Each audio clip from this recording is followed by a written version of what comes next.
ভোর ৫টা থেকে ৪ ঘন্টায় ৮০ মিলিমিটার বৃষ্টি হয়েছে রাজধানীতে। এতে নগরীর অনেক সড়ক ও অলিতে গলিতে জমে যায় পানি। বিপাকে পড়তে হয় শিক্ষার্থী আর অফিসগামীদের।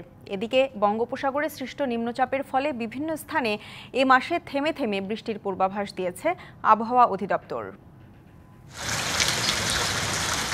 মঙ্গলবার ভোর ৫টার পর শুরু হয় ঝুম বৃষ্টি। থেমে থেমে তা চলে সকাল ৯টা পর্যন্ত। ভাদ্রে গরমে বৃষ্টি নগর জীবনে কিছুটা স্বস্তি আনলেও পানি জমে সৃষ্টি হয় জলাবদ্ধতার। বৃষ্টিতে ঢাকার বিভিন্ন এলাকায় রাস্তায় কোথাও জমে যায় হাঁটু পানি, কোথাও বা কোমর সমান।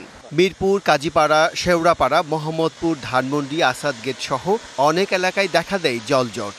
ভোগান্তিতে পড়তে হয় রাজধানীবাসীকে। পানিতে এখন কিভাবে যাচ্ছি, ওখান থেকেও ভিজে আসলাম এই পর্যন্ত।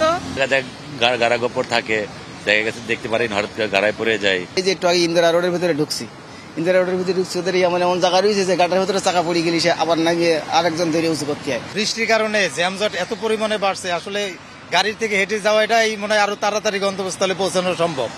এদিকে আবহাওয়া অফিস বলছে ভোর ৫টা থেকে ৪ ঘন্টায় রাজধানীতে বৃষ্টি হয়েছে ৮০ মিলিমিটার। সকাল ৬টা থেকে ৯টা এই টাইমের ভিতরে আমাদের প্রচুর বৃষ্টিপাত হয়েছে, মুষলধারে বৃষ্টিপাত। আপাতত দিনের মধ্যে ওইভাবে ভারী বৃষ্টিপাতের সম্ভাবনা ঢাকাতে কম, তবে হয়তো রাত্রে হইতে পারে বা আগামীকাল হইতে পারে, কিন্তু আপাতত এখন কিন্তু ওয়েদার ফেয়ার হয়ে যাচ্ছে। আবহাওয়া অধিদপ্তরের পূর্বাভাস, দেশের বিভিন্ন স্থানে এ মাস জুড়ে বৃষ্টি হতে পারে থেমে থেমে। Bijan Kumar Das, DBC news, Dhaka.